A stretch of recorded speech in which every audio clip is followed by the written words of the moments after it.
2024 touche à sa fin. On pourrait dire que cette année a été marquée par des crises.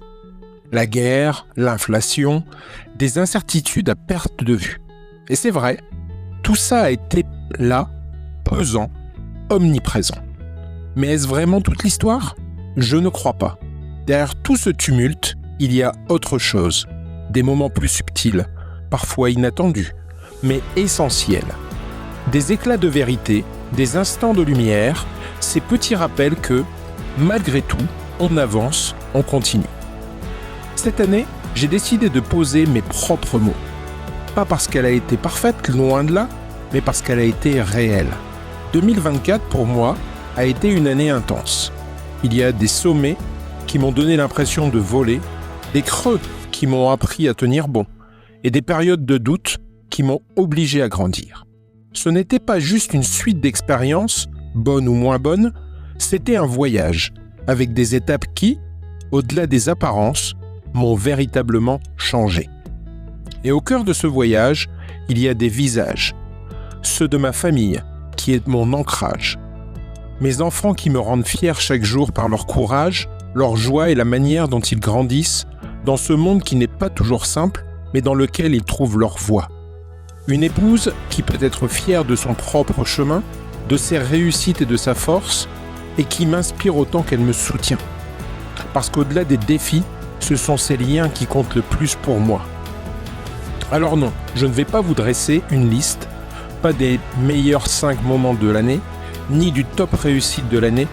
Ce n'est pas ça le but. Ce que je veux partager, c'est une réalité, une envie. Un moment pour dire que la vie ne se résume pas à des classements, elle se vit. Ce n'est pas ce genre de bilan, ce que je veux, c'est partager un instant, un moment pour te dire que cette année, imparfaite et parfois chaotique, m'a appris que la vie, c'est tout ce qui se passe dans l'imprévisible. Ce qui nous façonne, ce ne sont pas seulement les moments faciles, mais aussi ceux où l'on doute, où l'on trébuche et où on se relève. Et puis, soyons honnêtes et regarde-nous dans une glace. Dans un monde où les bilans sont parfois écrits par des IA, lissés et calibrés, dans un monde où la story ou le post valent plus que des mots, moi j'aspire à autre chose. Je veux des mots qui vibrent, qui résonnent, qui disent la vérité. Parce que la vie n'est pas un long fleuve tranquille. C'est un mélange de réussites qui élèvent, d'échecs qui enseignent et de tout ce qu'il y a entre les deux. À toi qui lis ou entends ces mots, je ne te souhaite pas une année parfaite. Je te souhaite mieux. Une année où tu tomberas peut-être, mais où tu te relèveras plus fort. Une année où tu oseras aller là où tu n'as jamais été. Une année remplie de connexions vraies, d'expériences intenses, de moments qui te donneront le frisson d'être en vie. N'attends pas que la vie te surprenne. Vis-la, pleinement, audacieusement, remplie de gratitude, avec cette étincelle qu'aucune machine ne pourra jamais imiter.